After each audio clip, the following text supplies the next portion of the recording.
Well, at this time, I'd like to turn the mic over to Riggs Nelson to introduce our featured speaker, but Riggs didn't show up.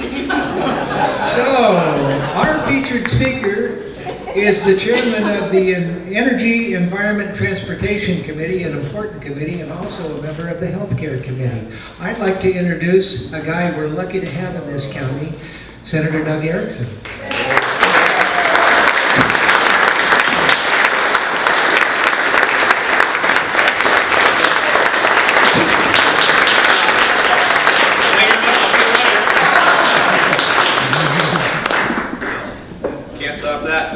It's a tough day when you can't get the person who invited you to be here to actually show up when you're talking. So let's give Riggs a hard time for that when we see him next.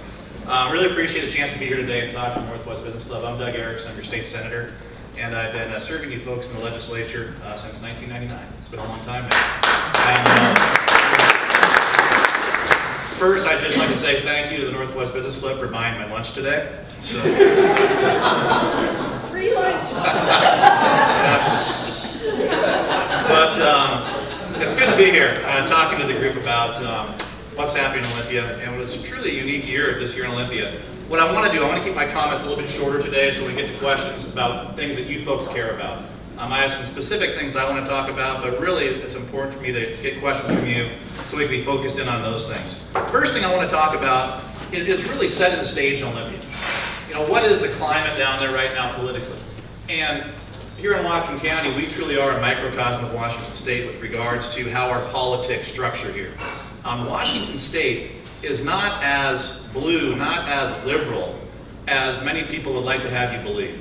If you go down to Olympia and look at the legislature right now, we are 50-50 in the state Senate when it comes to members of the conservative and liberal viewpoint. The House is almost 50-50 also. There are several Democrats down there who would consider and call themselves fiscal conservatives. So when people talk about how blue Washington State is, it's a self-defeating notion for those people who believe in limited government, who believe in lower taxes, because we truly are not that blue of a state in Washington. We need to do a better job communicating message, offering solutions, and getting people involved in the process to get them elected and sent to Olympia so we can have those key changes that need to happen to start driving us back towards more of a limited government here in Washington State. And I think we are very close to getting that done. This year in Olympia, for the first time in the history of Washington State, we created a majority coalition caucus in the Washington State Senate. 2 Democrats joined with 23 Republicans to form a new caucus. Very unique, very different. The majority leader is Senator Rodney Tom, a Democrat from the Medina area. He's a fiscally conservative individual, but extremely liberal on social issues. The other Democrat who's a member of our coalition is Senator Tim Sheldon, out of the Shelton area, Sheldon from Shelton. He's also a county commissioner. And Tim is also a very fiscally conservative, probably more of a libertarian mold than he would consider himself a Republican or Democrat. And what brought them to this point? You know, what was it for these 2 individuals that said, we want to join with this other group to create a fiscally conservative core? It comes down to what happened last year, or 2 years ago in the state legislature, when we had what's called a ninth order activity where we broke, the place broke down, Democrats joined with Republicans to block tax increases and pass a fiscally responsible budget. And so what Rodney Tom and Tim Sheldon said, at the end of the day, we're going to get to that same point in Olympia. So why not start on opening day with this coalition of people who are going to be fiscally conservative and vote for this budget at the end, and start doing it in that particular fashion? That was really the driving force behind the Majority Coalition Caucus. There were 4 goals really that brought us together, the 4 guiding themes of the Majority Coalition Caucus. The first one was agree not to raise taxes. I'll talk about that again in a second, but that was our main driving goal. Washington State was receiving $2.1 billion of additional tax dollars from all of you folks. What's coming into our coffers compared to the last budget cycle. $2.1 billion, about a 7 to 8% increase right off the top. That's a lot of money. The second unifying force that we brought together was the key thing in budget writing is out of the gate to agree to how big the box is going to be. And so we said, let's agree to an amount that we're going to spend overall in our state budgets. Then we can work our way backwards to get to point 3, which is going through the priorities of government process. And we decided our priorities are going to be jobs, K-12 education, and a 4-year balanced sustainable budget. Jobs, K-12 education, and a 4-year sustainable balanced budget. Those were the things that we decided we wanted to prioritize into our budget. And the fourth thing that we agreed on was we were going to avoid social issues. So that meant no gun issues, no abortion issues, no marriage definition issues were going to be brought forward through the Senate because we wanted to focus in on our budget and getting our fiscal house in order. So those are the 4 issues that really brought together the Majority Coalition Caucus in that particular fashion. And that was really the news of the session. It drove everything. It truly is a bipartisan coalition. Outside of Senator Tom and Senator Sheldon, there are 2 Democrats who chair committees. Senator Hobbs from the Everett area chairs the Financial Institutions and Banking Committee. And Senator Brian Hatfield from out in the Grays Harbor area chairs the Agriculture Committee, 2 Democrats. And our Transportation Committee actually has co-chairs. Tracy Ide from the 30th District is a Democrat, and Senator Curtis King from Yakima is the Republican, and they co-chair that particular committee. And I now serve as the chairman of the Energy, Environment, and Telecommunications Committee, which of course is an important one for us here in Whatcom County. So it's a very bipartisan organization, even outside of just the 2 members who join with the Majority Coalition Caucus, to actually appoint members of different parties to be chairs of committees and to be co-chairs of the committee is very unique across the nation, and it's really one of the only times it's ever happened here in Washington State. So that's really the big story of what happened in legislature this last year, was that particular issue of the Majority Coalition Caucus coming together. Now the other big issue that happened was about halfway through the legislative session when the Supreme Court ruled to throw out the 2/3 requirement to raise taxes. And so that is really what drove the special sessions. Coming into that particular date, we had an agreement we're not going to raise taxes. Nobody had the 2/3 to be able to raise it in the House or the Senate. So we were going to live within our means, balance our budget, and not have this long, drawn-out battle of raising taxes. The other interesting part about that is I seem to recall that our current governor, as the candidate, promised not to raise taxes. And so that one didn't last very long. So I guess he figured if you're going to fib big and go early. And so Governor Inslee actually introduced a $1.3 billion tax increase after promising he didn't want to raise taxes, which I thought was quite interesting. House Democrats also came forth a $1.3 to $1.6 billion tax increase on industries all throughout Washington State, from beer to B&O to taxing our refineries. And that drove our special session. So I got quite a few comments today about Senator Rodney Tom introducing legislation to say that legislators will get fined $250 for every day of special session. That'll never happen. You know, that's just kind of for Senator Tom to get some attention, whatever. If you actually want to limit special sessions, put it in the Constitution, the 2/3 requirement to raise taxes, and we'll get out of town a lot earlier because we will end that constant debate and argument about raising taxes on the people of Washington State. And once you make the decision not to raise taxes, then you can start right away on the hard work of setting priorities and restructuring how we deliver services. So that would be the best way to do it, as long as we are constantly having this battle about raising taxes. I'm going to stay in Olympia and fight to defend manufacturing jobs in Whatcom County as long as it takes. Whether I have to pay $100 a day or whatever you want to charge me or fine me if we go special session to defend those jobs here. One of the big taxes that happened in Olympia this last year was proposed was a tax on recycled fuels at our oil refineries. Now this is perhaps one of the strangest tax increases I saw introduced this year, because what the environmentalists, and they aren't even environmentalists in this particular case, they're members of the environmental industrial complex who simply exist to raise money to continue their organizations. But what they want to do is to tax the fuel that's generated on site, which is then utilized to power the facility in the refining process. It's recycling the fuel on site to power your facility. Now this would be equal to going out and charging our good dairy farmers for the manure they spread on their fields, right? Because basically you have a product that's created during the process of business that you then utilize within your facility. And what's interesting about this particular tax that they wanted was it would have resulted, they set the tax rate at the natural gas rate, would have been a 78% sales tax. And what would have happened, they already have natural gas pipelines coming in, and so you would have applied pressure on our refineries from a fiscal perspective to start utilizing natural gas to fire the facilities and then burning off the excess recycled fuel that's generated on site. So from an economic perspective, it made no sense. From a fiscal, from an environmental standpoint, it made no sense. And so you ask, why do people come forward with this type of proposal in the legislature? Why do these groups of deep ecologists, as I like to refer to them in Seattle, like to come forward with ideas on how to attack the oil refining industry in Washington State? And that's really what it is. It's just a battle and a war against oil companies. And it's too bad because here in Whatcom County, we're blessed to have 2 oil refineries at Cherry Point, great job generators for us. They fuel our industry. They are the energy that brings in and exports the kind of jobs that you need to have in our area. And so we keep the work to defend those. I'll get back to the energy stuff in a second when I talk about the big issues for next year. The other interesting thing that happened this last year was, as chair of the Energy Committee, I invited Don Easterbrook to come down and testify in front of the committee. Man, I want to see it, Larry. And what was interesting about it, the whole issue of climate change, and I'll talk about that in a second, I'm on a climate change work group with Governor Inslee, but just the venom that was released by allowing one individual person to come down and provide a viewpoint that is outside of the mainstream media presentation of this issue was phenomenal. It was vitriol. You should have seen my email box light up with hate emails about even having the audacity to bring in a person to talk about this. And that's what's dangerous about these types of issues.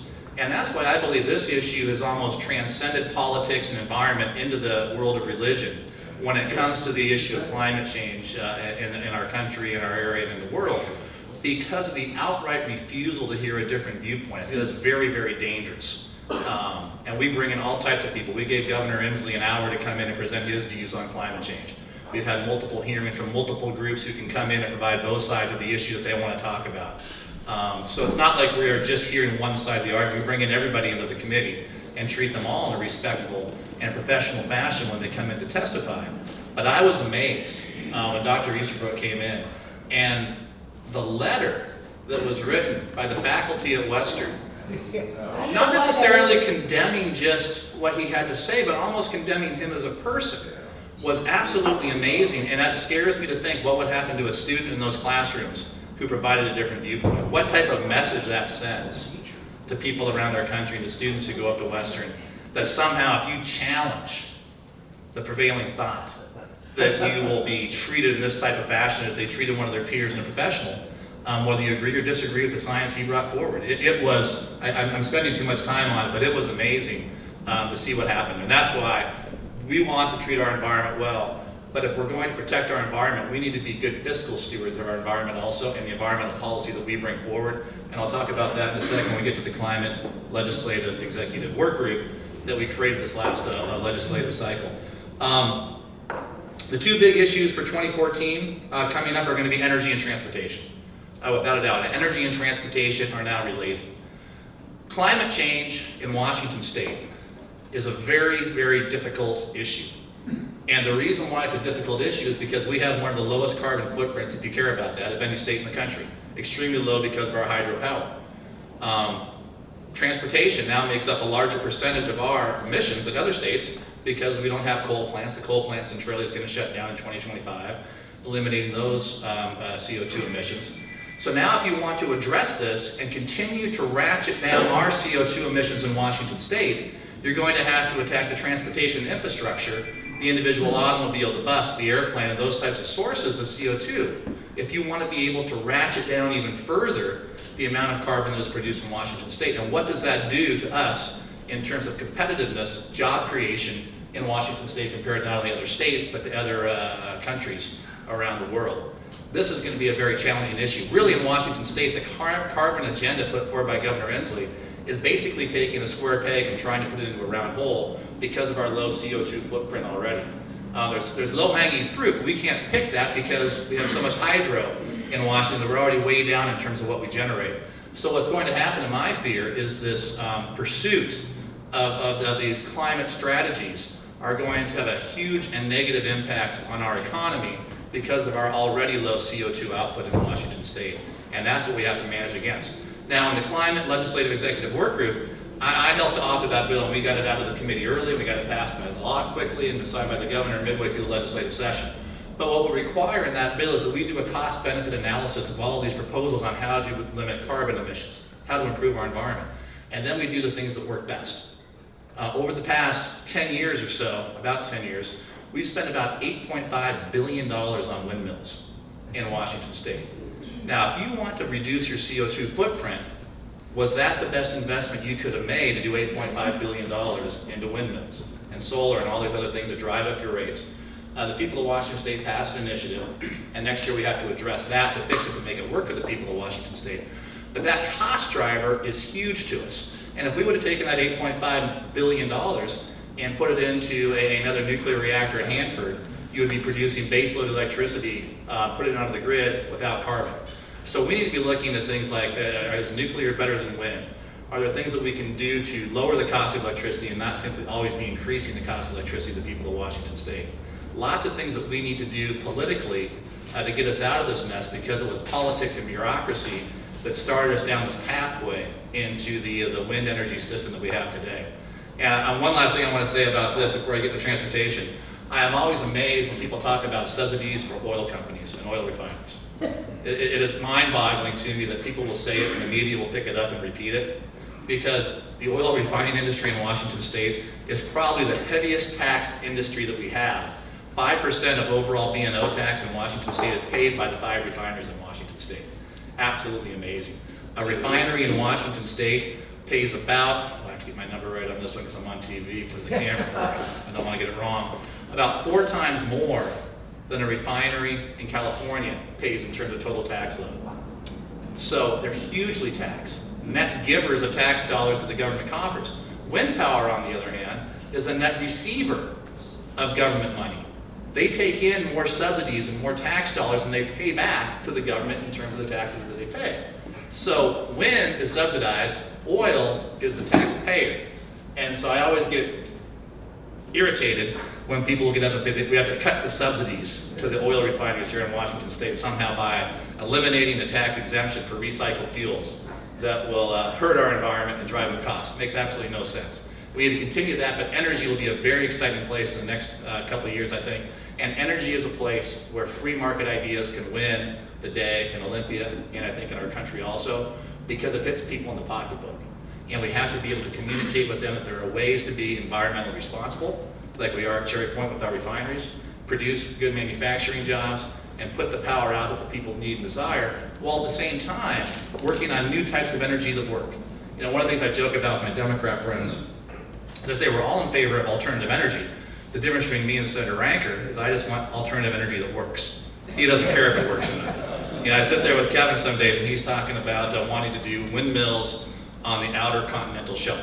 And if you had to think of the most expensive way possibly to create electricity, it would probably be windmills on the continental shelf. We actually brought in, I digress for a second, I brought in a speaker, the former head of the Grays Harbor County PUD, and he talked about windmills out there because they've been looking at this quite a bit, and the wind blows out there a lot. But he said simply to build the cable that you would need to bring the power in from out there would be about $3 billion just for the cable. And that's not installation and everything else. So we need to be looking at ways to have a better environment. We have to be economically and fiscally smart as we go forward and do that. And that has to be a focus for us. I'm going to end with transportation because this will be a big issue for next year. And I want to talk to you folks about it briefly before I get to questions. I've already talked too long. I'm over my 1 o'clock hour. Transportation next year will be a huge issue. You may have saw in the paper that some people want a 10.5-cent gas tax increase this year. They passed it out of the House. The Senate said no. Because fundamentally, I'll hit this quick, we need to address our cost drivers in transportation before we ask the people of Washington State for any more tax dollars to build roads and bridges and highways that need to be done. Now, the Skagit River Bridge collapsed when it was hit and it fell into the river. Many people came forward and said, that's the reason why we have to raise your taxes.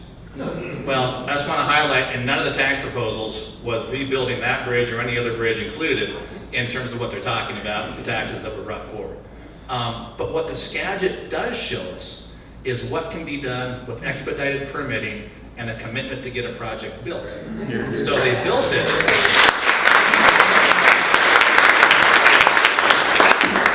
Initial cost estimate, $15 million for the temporary bridge. They got it built in 3 weeks at half the cost of what they thought it would cost them. And one of the things that we have to understand, my committee is energy and environment, and I'm committed to the environment. As some of you know, I have my master's degree in environmental policy from right up here at Western, and it's a serious issue. But we also have to be fiscally smart on how we treat the environment. Because if I build a bridge in 3 weeks or 10 years, the environmental impacts are going to be the same, right, to go across the Skagit River. I know how I'm going to build it. I know the area it's going to be built on I-5. I know I have to put a piling in here, right? So I can delay it and slow it down and not go forward with it and cost you hundreds of millions of dollars to get projects built, or we can do it in an expedited, timely fashion to agreed to standards and get these things set up and knocked down and build the bridges. 2 years ago, for the people of Seattle, this is one of those great ironies of Olympia, we had to pass special legislation for environmental permits on the 520 bridge to say that if environmental groups or deep ecology groups sued on one aspect of the bridge, you could continue building the rest of the bridge while you were working your way through the litigation on one of the other environmental permits. That makes sense. You know you're going to build the 520 bridge there, so if somebody's suing about the landing on the west side of the bridge, you know, okay, I'm going to keep going with the rest of it. Well, we tried to apply that statewide, and it got voted down. You know, it's amazing. So for Seattle, when they want to get their bridge built, it's okay to change the environmental laws, but for the rest of Washington State to be able to use their tax dollars more effectively, we can't get it done. So on transportation, what we're going to be working on this year is a road show to take things around the state to talk about what I call the 40% of optional costs that we charge on every transportation project. About every transportation project you build is built into it 40% cost, which is optional, but the legislature chooses to charge itself with your tax dollars to pay for it. A couple of examples, one being sales tax on transportation projects. If you bond a project and charge yourself sales tax and pay the interest on that over time, you add between 12 and 15% to the total cost of that project just with the bonded sales tax alone. 3 years ago, at the height of the 9.5-cent gas tax building boom, the sales tax alone in those 2 years equated to a 6-cent gas tax increase. Just the sales tax that we charge ourselves. When you build a ferry boat in Washington State, you have to go through an apprenticeship program with some of your employees right now. About 10 to 15% of the cost of building a ferry boat is attributed back to that apprenticeship program. Now, is the apprenticeship program a good idea or a bad idea? We debate that. It might be a good idea, but is it worth 15% extra for the cost of building that ferry boat?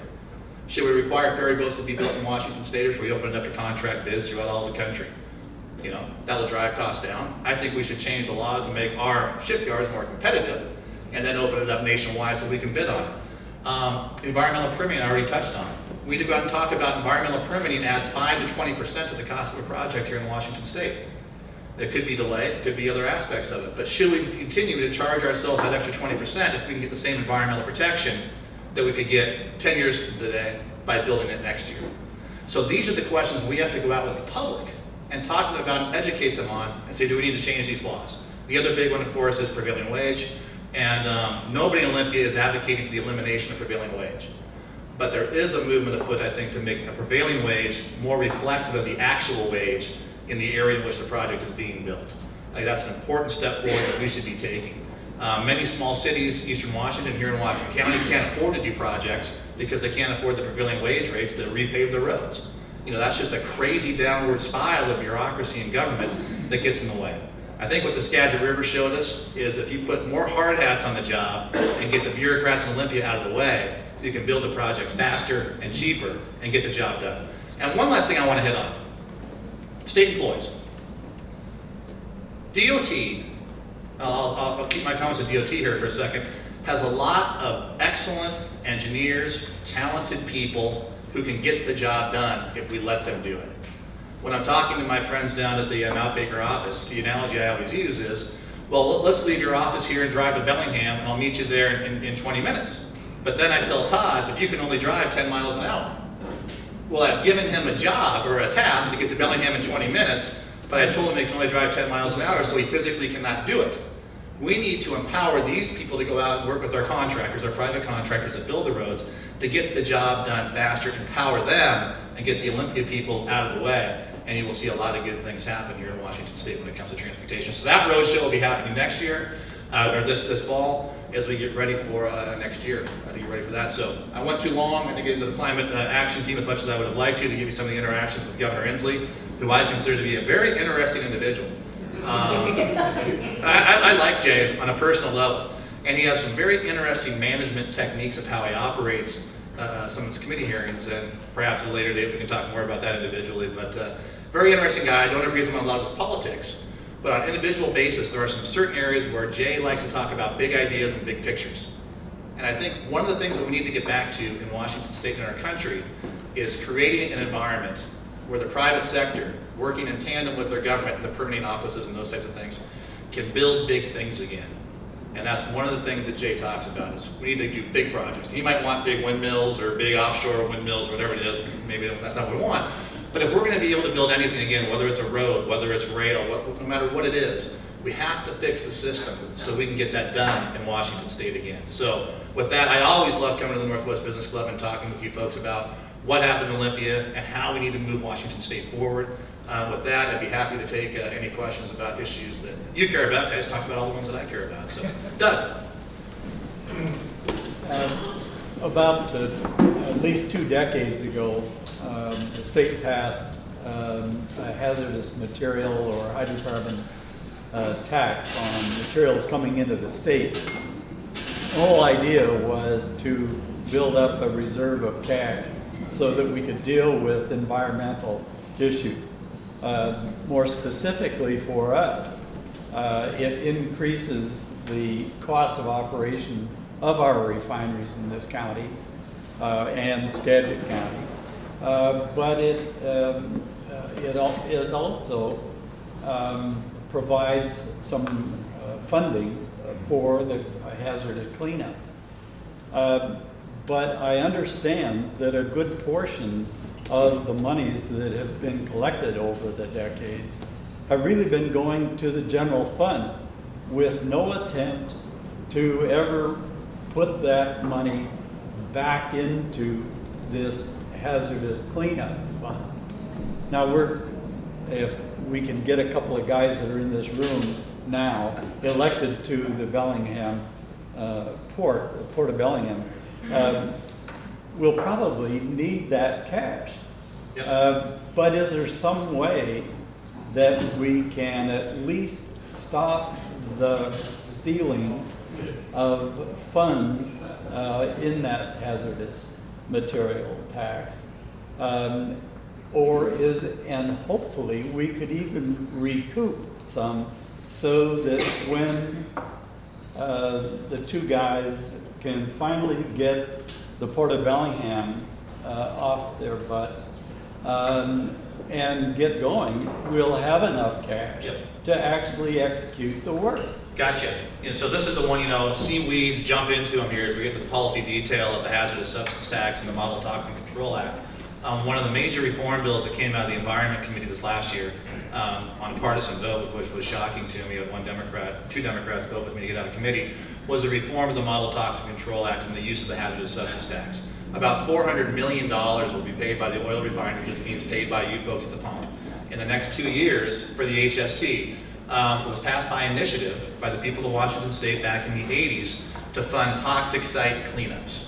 And that's where we need to get the money to. Over the past 6 years, about $250 million has been directly transferred from the MOTCA fund into the general fund. This year we stopped that. Senator Andy Hill, who was the chair of the committee from down in Redmond area, worked with me to say we're no longer going to be transferring the money. We also created we have 3 accounts now. We have the state hazardous, the state toxic fund, local toxic fund, and now we create a new environmental legacy and stewardship account this year. What has happened with this $400 million is it's been wasted on non-productive programs, in my opinion. It's become a slush fund for the Department of Ecology, and it goes to fund a lot of health departments and other local government activities throughout Washington State. So we were funding programs like Master Gardener programs in King County, green mulch programs, rain barrel programs, burn barrel programs out of the MOTCA fund. It's just crazy. So we're working hard to put a stop to that and put more money than ever before back into hazardous site cleanups. And so I know we got county council candidates here, port candidates, city of Bellingham candidates, but they need to come together. And what we're trying to do in the framework that we set up through the new MOTCA reform bill that we passed this last year and the creation of the 3rd account is a streamlined process to clean up these sites. But what has to happen is the city and the port need to agree on what they want to do down there, and we get the DOE to expedite the permits to get those things cleaned up faster. So the money is there for cleanups now. We've stopped the transfer to the general fund. We'll get it invested in there to get that taken care of. To clean up those sites, we need a plan that the city and the port agree on so we can move forward on it, and that'll be the key aspect of it. We create a lot of other exciting stuff in there. We create model remedies. So if a private company wanted to come in and say, so the state said, I want to go clean up gas stations and laundromats, orphan sites.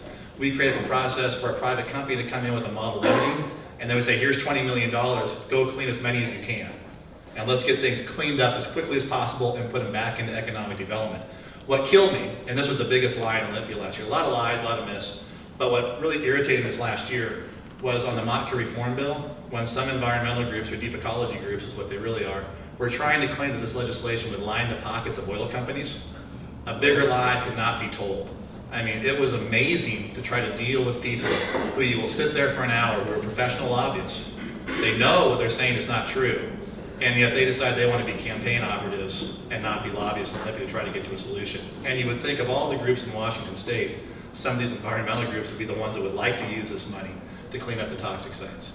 But some of the groups are very upset because they also believe that that money will then be, that the cleaned up sites will be put back into economic development. Yeah, you know, that's a double win for all of us. You create jobs with the state tax dollars to clean it up, and then the private sector comes in to build up the industry that we need to keep building a healthy economy. To me, it was a no-brainer. We finally passed the bill. That solves the problem. They don't wish to do that. I know, it's frustrating. I can understand, I can deal with a good policy debate in Olympia. I can't deal with people who just out and out tell lies. That's very frustrating. Yes, sir. What's going to happen with the state affordable or clean energy, so-called clean energy mandates? It was 3% of produced energy at the end of last year. It's supposed to go up to 15%, I believe, by 2020.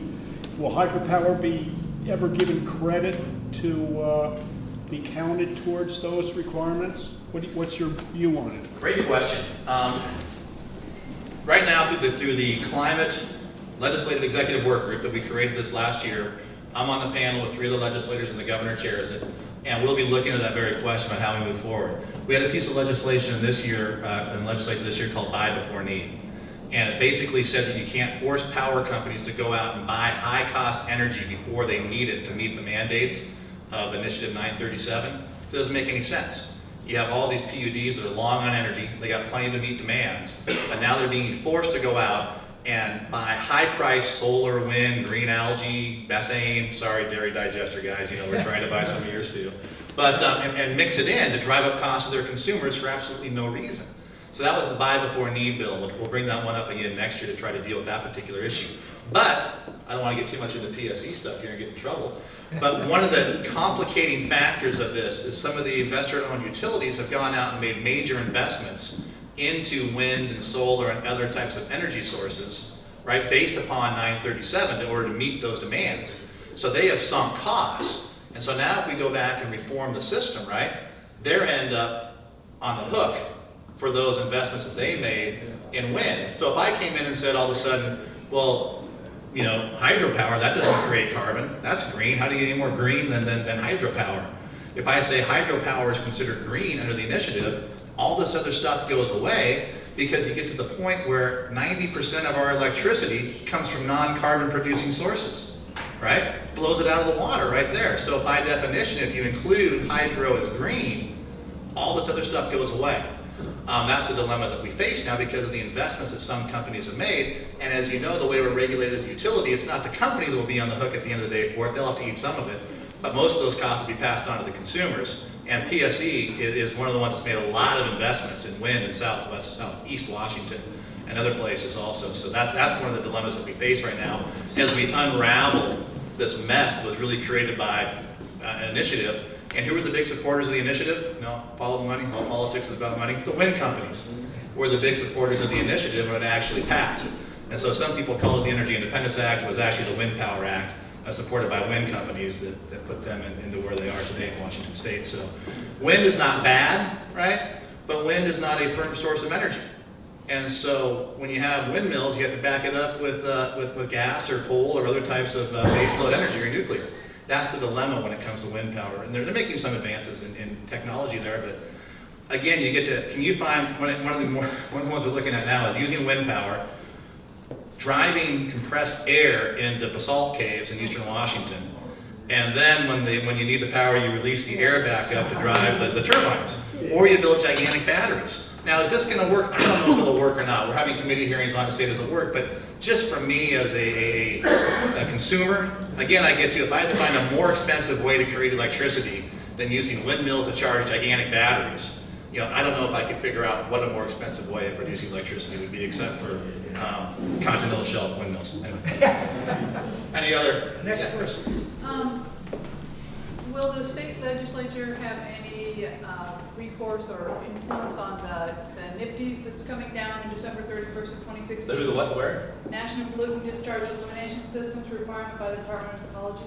Oh, I'm not overly familiar with that one, Chris. I can check it out. Okay. Well, it's coming down. It's going to affect all properties. It's going to cost between $25,000 and above for you to have to implement all of these special low impact development standards.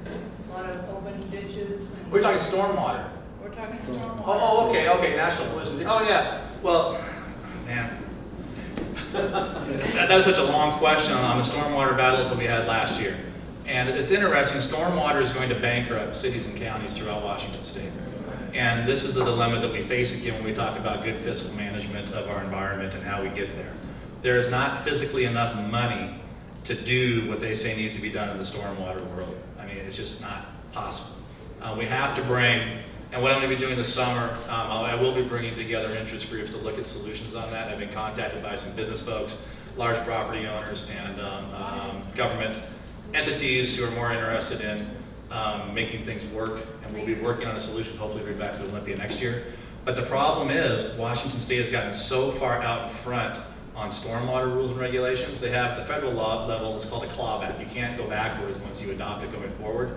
So we have to address that also. But I hear you're saying it's on the radar, and the more we get into this, the more expensive it looks, and it's going to be driving budgets like you wouldn't believe. So, yeah. Don't invite your county council or your city council people to that. Invite your working people. Because all I heard was at the last meeting, oh, there's ways we can raise taxes. People can, there's ways to raise taxes so that everybody can, in Whatcom County can have this done on their properties, and they'll each have to pay for it. Yeah, it's going to be a tough one. And again, it's striving for that balance, right? You know, we want to protect our environment and be good stewards of our resources, but there's a cost factor and a responsible way to go forward on environmental protections also. And that's where we have to keep getting back to. And you know, on the tax load, I'm kind of a stickler for not trying to raise taxes. We don't need to raise taxes in Washington State to get things done. So, yes, sir. Whoops. Yeah, I had a note from the beginning. You said you had 4 goals: jobs, education, and budget, and avoid social issues. I noticed that almost every time we go into a area of creating jobs and that, you end up defending the social issues always pop in. They're always, all these issues you're talking about are always social issues. And in climate, save the planet, and that other groundwater, stormwater, all these issues.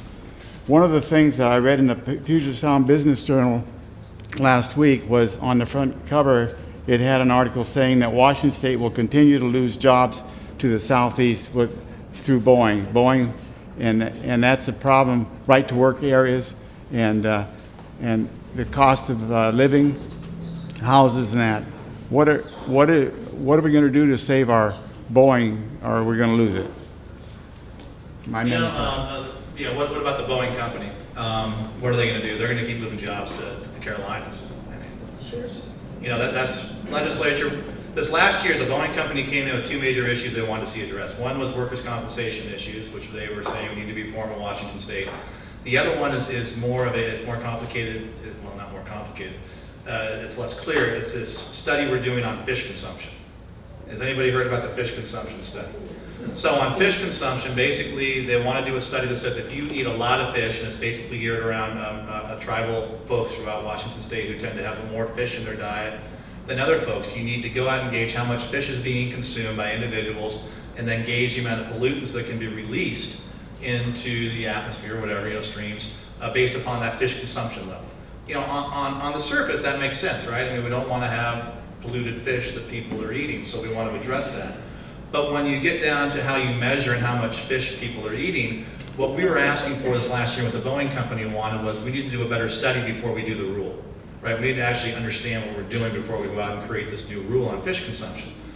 Jay Inslee in the Department of Ecology fought, and Democrats fought us on that and said, no, well, we'll let you do another study, but we'll do it after we do the rule. You know, and the Boeing company, and what I, you know, in my floor speech, and what I said was, in the newspapers was, it shouldn't be this hard for Boeing to create a job in Washington State. You know, because there are common sense pathways that we can take, and yet the legislature and the governor continue to say no and no, no to these common sense solutions. And then the fish consumption survey, what it turned out to be is the only fish consumption survey the Boeing company is concerned about is bass fishing in South Carolina. And it's about a guide map on where their employees can go fish at, because that's where they're moving all their jobs. And I joke about it, but it's serious, and we have to get that under control. Boeing's lobbying force in Olympia has dwindled to a shadow of what it used to be when it was the company in Washington State. They are moving out. And it's saddening to see the people that either don't know, don't care, or don't want to be bothered with trying to keep those good jobs in Washington. I can guarantee you, if they did not have a physical plant in Washington State today, they would not build a single plane here, and nobody would be locating here to get these things done. So, Lynn. I want to know all about Governor Jay Inslee. Jay's an interesting guy. You know, Jay's a DC person. You know, in my opinion, he brings a DC experience to him. I think there's a reason why all of a sudden Jay Inslee shows up in Olympia and people start talking about DC style grid lining. I think he'll start backing off on some of that as he gets adjusted to being in Olympia and being back in Washington State. But he really drove that. The rhetoric that he was using was not helpful to the process of trying to get the solution on many of these issues. The way he conducted himself and drove certain issues was not helpful. So he's a big picture guy, but not a detail-oriented individual. So I think he would like to do big things and set the course, which in certain situations I think is a great idea. We need to set the course, as I was saying earlier, to be able to do big things. I think that his number one commitment is to this climate change issue. In my committee, the Showtime or HBO is doing a documentary on his climate battle. He has the book Apollo's Fire. I'm not sure if you've read it. You can borrow my copy if you want to read it.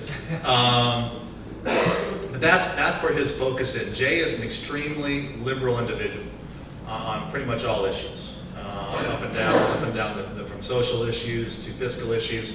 And I think that the most disheartening aspect of it was the campaign promise not to raise taxes, which lasted about 12 hours into the legislative session when he started talking about a $1.3 billion tax increase. That to me was, you can live with the other, you know, I get you, Jay, I know where you're at on abortion and those types of issues, but that was troubling to me. So he is definitely elected by more liberal folks, and on education in particular, I think it's frustrating. He backed off on a lot of his commitments to restructuring education again, to put more power into local school boards, and he was listening a lot more to the teachers union, I think, than to other interest groups on that. Jay runs a quick meeting. He likes to bang the gavel and get out of there quickly and move things along. So overall, he's an interesting guy. I can hang out with him and like him on a personal level to a certain degree, but the direction he's going is difficult to Washington State. He's definitely not a free market capitalist, trust the private sector individual. So. Okay, 2 more questions. Let's go to the back. Let's go to the Libertarian corner. Let's go to the Libertarian line from energy. Yes. It seems to me that SATSUP was permitted for 2 plants. They have water rights, a grid connection. I don't know how much of that's still possible, but could we quickly build 2 plants there? No. Next question. No, what we're looking at, and one of the things we did this year in the committee, we brought in a lot of folks on the nuclear front. You may have read in the paper this new consortium of energy companies who are looking to do a nuclear plant over in the Tri-Cities area. So there's 2 things we're looking at. One would be, do we go with the big Energy Northwest type of facility, which is a 1,200 megawatt, or do we go with more of a modular nuclear reactor stuff, which you had multiple presentations on, that are scalable, extremely safe, and produce a lower amount of electricity, but you can scale it up to larger degrees. Modular nuclear reactors, you might want to go take a look at that. Google it. I think that'll be the pathway we'll go forward, rather than trying to reopen something like SATSOP out there, and that's kind of in the Aberdeen, Hoquiam area on the road going out towards the coast. I don't anticipate that opening up. It'll be probably Tri-Cities area, and it'll probably be more on the modular side. Hopefully we'll get going on that to get America back into this business, you know, I mean, where, you know, on climate change, right? With my climate change friends, I always say, well, if you actually believe this, right? The thing that troubles me with climate change is all of the solutions don't address the issue of climate change. All of the solutions address this other set of things they would like to see accomplished. More greenways, more trees around streams, whatever it is. But the one thing you could actually do if you cared about carbon emissions would be to transfer the nuclear plant, the coal burning facilities into nuclear plants. But they fight you so hard on that. So the one solution, if you actually believe the sea levels are going to rise 20 feet, you could be implementing would be the nuclear reactor. And they fight you on that tooth and nail. So that's one of the reasons I'm a little skeptical on some of their other objectives. So. All right, one last question. Well, two. Well, Mark, thank you. Okay. One, I wanted to compliment you, Doug, on putting together a coalition or assisting in that, because it's been a great benefit to the state of Washington. The second thing is, Grasshopper, is I think that you are ignoring that liberals do not want a solution to any of these problems by definition of their philosophy. The solution will prevent them from gaining greater power and greater government, which is their true objective. And I don't know how you get around that, nor do I know how you survive with your sanity in Olympia. The question I have to you, however, specifically, is do you believe that you're going to be able to keep the dam in place from the governor and the House with just controlling essentially one house, the Senate? Well, yes. Well, it depends what you mean by controlling it. This last legislative session was not a gigantic victory for conservatism. We did. It wasn't a defeat either. Well, there were some defeats. Representative Overstreet, Vince and I both voted yes on the budget. Jason voted no on the budget. And if you read Jason's press release, he hits all the warts right on the head with this last budget. We did Medicaid expansion for Obamacare. I voted no on that, but it was included in the budget. We did a bed tax. It wasn't a bed tax; it's a bed fee. It's a tax, same thing. We did fund balance transfers. We raided the Public Works Trust Fund, to balance the budget this year. So it was a victory in terms of we did better than we could have been at if we had not formed a coalition. On a lot of the economic front, I think we would have ended up at about the same level with or without the coalition, because you would have seen a coalition form anyway. What we were able to prevent was some other activities from coming forward and some of the other tax increases from occurring. So yes, I think we will be able to hold it together. Yes, I think that the majority coalition caucus will pick up another seat in Gig Harbor at the special election being held this November, which will change the dynamic even more in the Senate. And the other thing is, there are moderate Democrats in the legislature who aren't keen on these tax increases and to a certain degree are willing to go and empower the private sector with more choices and options. So I am optimistic, always try to be optimistic about the future of what can happen with the legislature. I think we'll be able to hold Jay Inslee back on a lot of his worst ideas. And the two big issues for next year are going to be transportation and energy. And those are issues where a free market conservative approach wins, not only here with the Northwest Business Club, this wins with the people on the street, with the 30-somethings who are trying to raise their families. These issues will resonate with them and they will understand what we need to accomplish to make sure that they have good paying jobs available to them, energy they can afford, and a transportation infrastructure that allows them to get their kids to and from soccer practice, to go on vacations, and to live a lifestyle that we can continue in America and continue to make it better with the right leadership. We don't need to force everybody into a light rail or a bus, and that kind of stuff. We don't need to get the price of fuel up to $12 a gallon on a carbon tax or a cap and trade type system to improve our environment. We can protect our quality of life. We can fix it for those people, and we really can, I believe, have a lot of good things going forward. That should have been my closing statement, but Hugh, I'll take your question. So. I know you guys got to get going. Do you still support Gateway Pacific? Well, my position on Gateway Pacific has never changed. If we can build an environmentally sensitive project out there that meets the promises that are being made by the company, then I support it. And from the get-go, I said the facility at Cherry Point is not necessarily the issue, because you can build a facility out there that will meet environmental quality standards in Washington State. We can do that. You won't be able to see it when you drive by. You can see the Emerald City and BP. You won't be able to see the Gateway Pacific terminal because it'll be down low, right? It won't be lit up like that. So from an environmental perspective here in Whatcom County, I think they can meet the challenges. The issue is going to be the rail, as I said from day one. Moving that coal all the way across through Seattle, through Marysville, all those things, that becomes the difficult part. And so you get back to the argument, well, the rail is going to come through anyway and go to Canada. Maybe it will, maybe it won't. Maybe they'll use Canadian lines. Maybe So it's a difficult one, but the rail issue is still the most difficult portion of that project. So if you didn't have a deep water port up here, Columbia River would make a lot more sense. But doing it by barge to get out past the Columbia, that's a difficult aspect of it also. What's the price of coal in China going to be in 5 years? I think it would be a good project. We need the third pier or the fourth pier out there at Cherry Point. For export facilities, it'd be a good job manufacturer, a job creator. Now, if I had to pick, right, if you made me king for a day, all right, get the hook, and said, what would I like to have out there at Cherry Point in that particular area? You know, I would rather have some type of manufacturing industry, like a refinery, like an Alcoa, or like whatever it is, a manufacturing, so you have more jobs generated. Like Peter Hewitt. But I don't own the property, right? I don't get a big dictator, and so I have a company that comes in with a permitted plan for a piece of property that says this is what we would like to do. And way back when, we said this is going to be heavy industrial area, and we have been laying the groundwork for a fourth pier. And so if that's what they want to do with it, then they have the right to go forward with it and build that facility out there for bulk export. I think it'd be good for economic development of not only Washington State, but of the whole region.